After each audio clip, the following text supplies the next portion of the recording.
Jim wanted to be taken seriously as a poet. Because he was such a good-looking guy and because he was such a charismatic performer, as a rock and roll performer, it was very difficult for the press to take him seriously as a poet.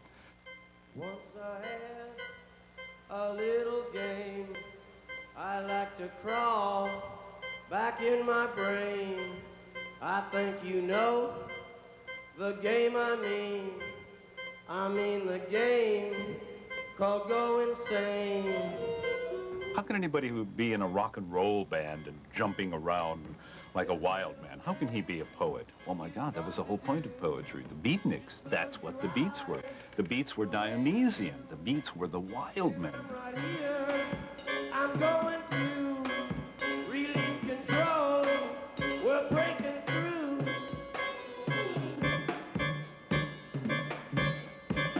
Now you should try. So for the press to take him seriously as a poet was very, very difficult, and that's why his first self-published book of poems, he put James Douglas Morrison to separate the idea of Jim Morrison, rock star, from James Douglas Morrison, poet. We, of course, John and Robbie and I, always knew he was a poet. That's why we were together. That's why we were all in a band together. Come on, come on, come on, come on, now touch me, babe. Can't you see that I am not afraid? What was that promise that you made? Why won't you tell me what she said? What was that promise that you made? I'm gonna love you till the heaven stops the rain. I'm gonna love you till the stars fall from the sky for you and I. Jim's poetry, I've always thought, was more like songs than poetry, at least the stuff that we used, you know.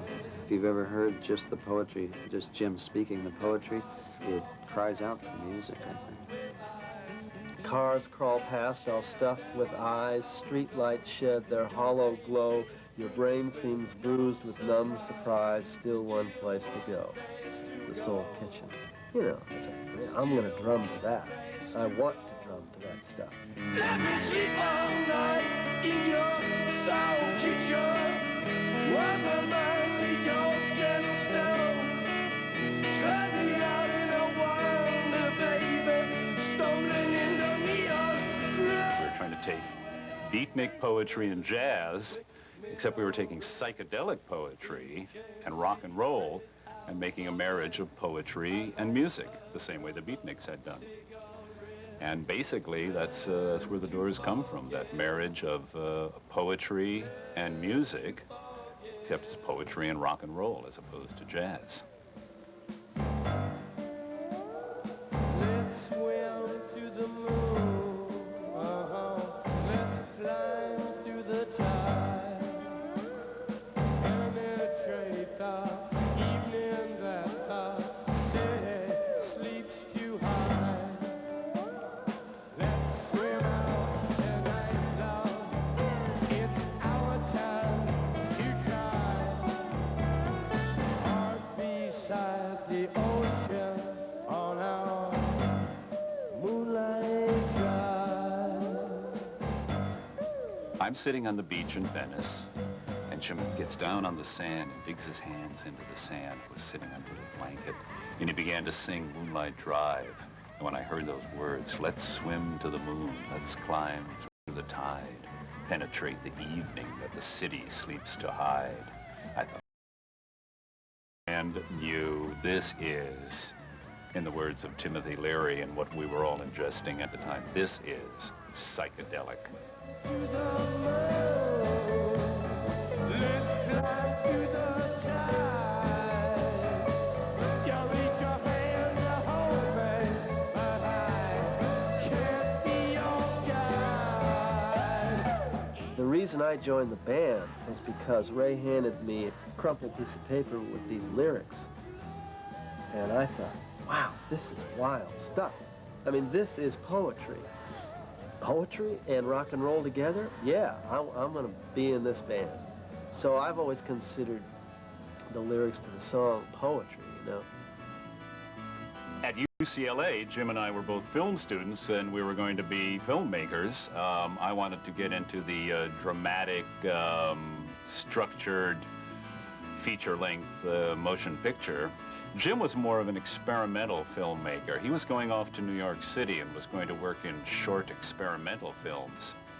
And when we graduated, he said, I'm off to New York. And I said, well, darn it, you know, why don't you stick around for a while? He said, no, I think I'll find fame and fortune in New York as a avant-garde filmmaker.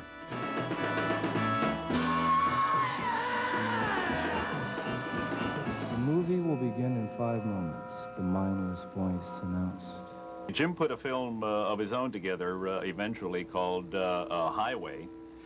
It's basically the story of a young man in a search for himself, journeying from the desert into the city, where an attempt will be made to heal the city, to heal the chaos, the anger and the anxiety of the populace of the city. He may be a messianic figure. He may be the reborn youth. He may be a pseudo-messiah, quasi-messiah, or he may be a killer on the road. And that's the ambiguity of the film that makes, and Riders on the Storm is, in fact, about the killer on the road. Thoughts in time and out of season. The hitchhiker stood by the side of the road and leveled his thumb in the calm calculus of reason.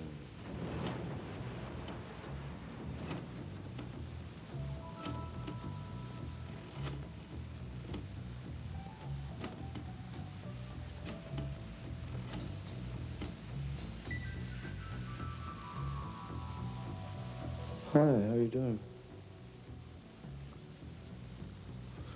I just got back into town. LA. I was out on the desert for a while. Yeah? In the middle of it. Right. Hey, listen, man, I really got a problem. Well, when I was out in the desert, you know, I don't know how to tell you, but I killed somebody. No, it's no big deal, you know, I don't think anybody will find out about it, but just, this guy gave me a ride and started giving me a lot of trouble, and I just couldn't take it, you know. Wasted it. So Jim in the movie is calling Michael McClure and running a number on Michael. I mean, this obviously didn't actually happen, except Michael didn't know. Michael thought, yeah, where have you been, man? I haven't talked to you in a while. And all you hear is Jim's end of the conversation. And it's actually, he's goofing on Michael. And at the end of the whole thing, called him the next day and said, no, man, we're just making a little movie. I'm just running a number on you. Because McClure was shocked. He said to his wife, my God, Morrison has killed somebody. And Jim was just playing the part, you know, so. I want to tell you about Texas radio and a big beat. Comes out of the Virginia swamps, cool and slow, with a backbeat, narrow and hard to master. On Jim's last birthday on the planet, December 8th, 1970, as a birthday present to himself, he went into the recording studio and took his briefcase with the poems in it and began to read the poems one by one. And Robbie said in 1976 or so, he said, hey, remember all that poetry Jim recorded? To John and I. And I said, yeah. He said, why don't we listen to it, man? Let's see if we can put Jim's poetry album together for him. I believe I had heard some poetry that Jim had read on his birthday one night. A guy named John Haney, who was an engineer, had the poetry And I was listening to it, and I thought, wow, I said, you know, if we could put some music to this, it would be really great, and I bet you Jim would really love it, you know. And so Robbie went over and took a listen and called Ray and I and said, man, let's do something with this for Jim, you know. And we all got together and went, yeah, let's do it. Let's make a radio show. Let's make approximately a 1-hour radio show with sound effects and music and the whole thing, utilizing Jim's poetry, Jim floating over the top of the whole thing. Now listen to this. I'll tell you about Texas radio and the big beat. Soft, driven, slow and mad like some new language. While it didn't really lend itself to song format that much, a lot of it was very musical. Reaching your head with the cold, sudden fury of a divine messenger. Let me tell you about heartache and the loss of God, wandering, wandering in hopeless night. Out here in the perimeter, there are no stars. Out here, we is stoned, immaculate. I think a lot of poetry is very close to music, except when you write a poem, often you have to be in a state of mind that music can put you in with its hypnotic quality. That leaves you free to, you know, just let the subconscious play itself out wherever it goes. Word the music, eat your special friend. Ice on fire, eat intense.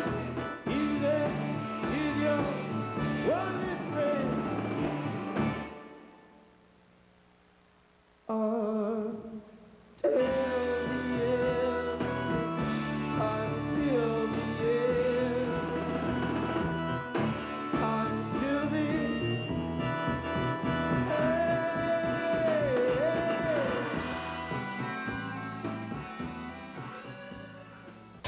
And it's also, you know, blind patriotism is not, what is that Dylan line? Patriotism is the last refuge to which a scoundrel clings. I mean, it's as honorable to be creatively critical than as waving a flag. That's love, too.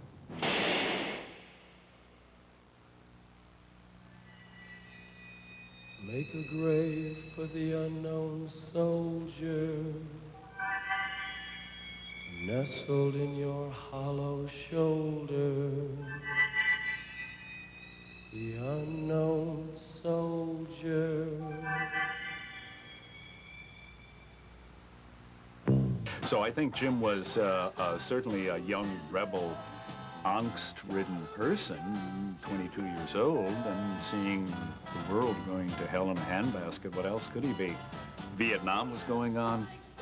America was not becoming the country it should become. The world is not going in the direction it should go in. One of harmony, love, peace, dancing, psychedelics, getting high, making love, Dionysian revelry. That's what our life is supposed to be.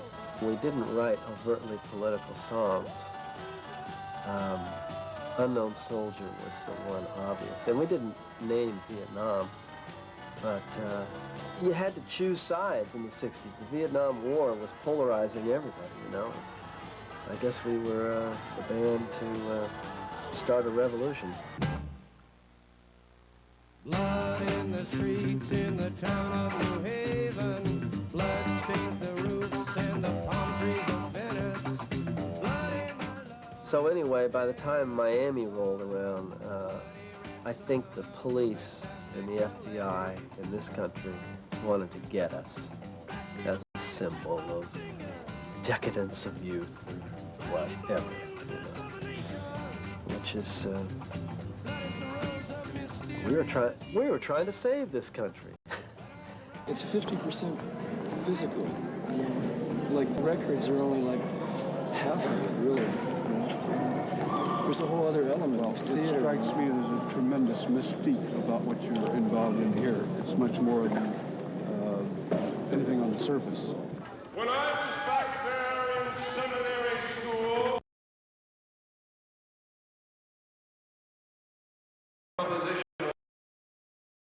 petition the Lord with prayer. Petition the Lord with prayer. Petition the Lord with prayer. You cannot petition the Lord with prayer!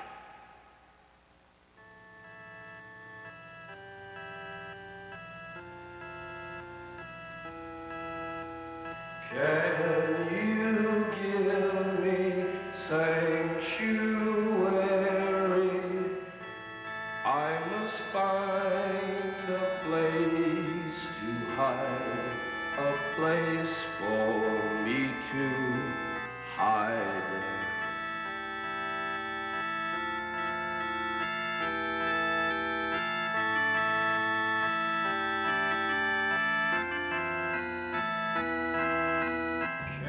Our stage presentation evolved. At first, Jim wouldn't face the audience. He was so nervous in these little clubs.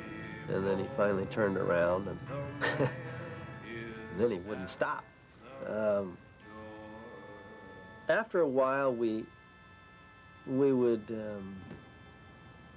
be vamping on a chord, and Jim would start to throw in some poetry that we'd never heard, you know? So we'd sort of stay with it and improvise, and I would, my thing was to keep the beat, but also accent on what he was saying. I like to push him or do an exclamation point after.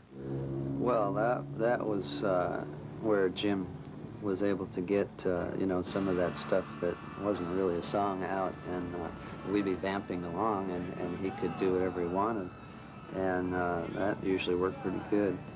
And, you know, a lot of times he would come up with stuff that he just would make up on the spot, and, you know, it's too bad we didn't record all those shows. Father? Yes, son. I want to kill you.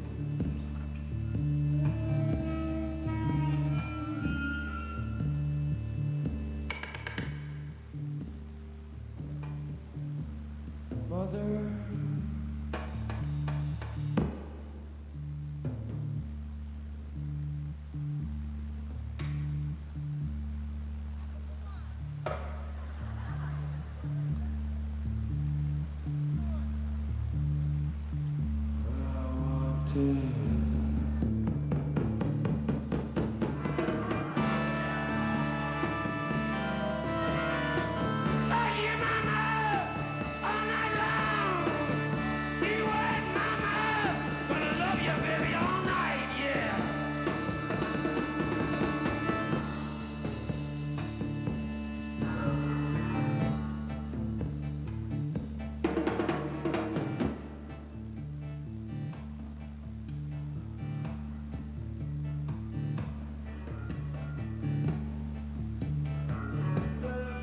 It's easy to just say fortune and fame pulled him down, but it's not that easy. Alcohol pulled him down. I think he came in with some demons or things pushing him. He would have done something. If it wasn't music, it would have been some art form. And now, when he died, I was really, I couldn't buy into this, well, it was meant to pack it all into 27 years and make a big impression and goodbye, because I was too upset and sad, and it took me a few years to grieve over his loss. For if we don't find that whiskey bar, tell you we must die, tell you we must die, tell ya, I tell ya, I tell ya we must die. A vast, radiant beach and a cool, jeweled moon. Couples naked race down by its quiet side, and we laugh like soft, mad children smug in the woolly cotton grains of infancy. The music and voices are all around us. Before you slip into unconsciousness, I'd like to have another kiss, another flashing chance at bliss, another kiss, another kiss.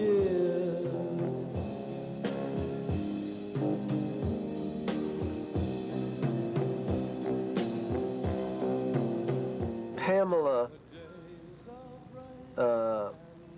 was pushing Jim into being a poet and going to Paris and getting him out of rock and roll and Hollywood. I think that was primarily lumping his self-destruction into all of that, which, you know, is part of it.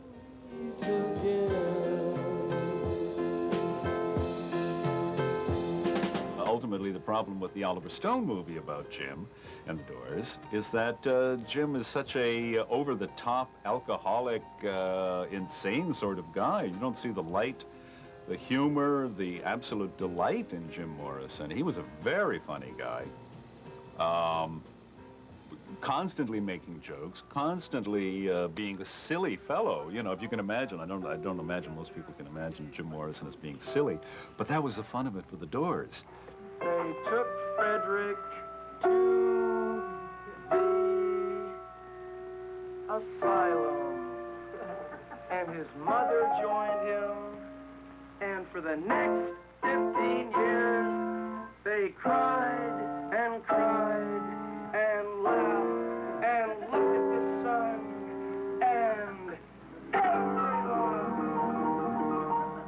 People looking at the Doors from the outside think the Doors are this dark and mysterious, gloomy band of three guys making this weird music and just the weirdest poet of all. From inside the circle, we were having a grand time. We were having a great deal of fun. Eric, can everybody play? Can we get to hear what it sounds like out here? Hey, let's cop. Well, let's make a record. Yeah, let's do it this time. Let's try that. Then there are 6. How's that again? Robbie does 2, John 1, Doug 1, I do 2, and then you come. All right.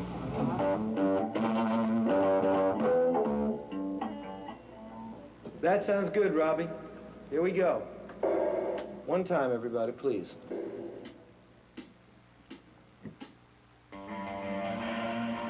all right.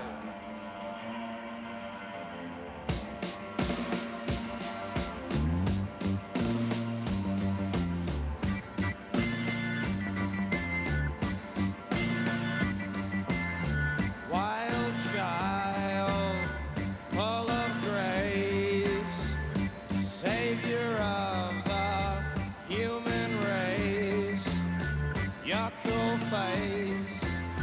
I mean, I created something with these guys that went way beyond what the 4 of us are. And so it's very special. Natural child, terrible child, not your mother's or your father's child, yo, our child.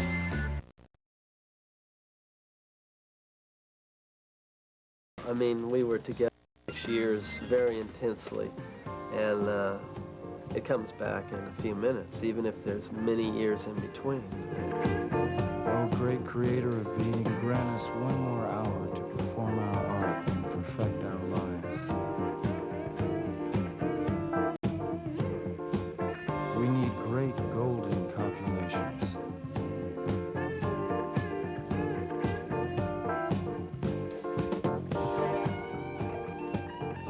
When the true king's murderers are allowed to roam free, 1,000 magicians arise in the land.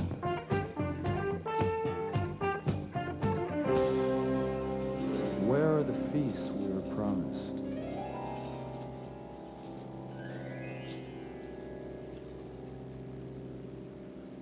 Bird of prey,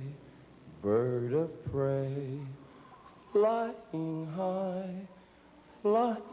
high, am I going to die?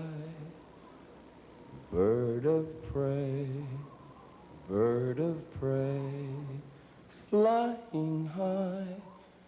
flying high, take me on your flight.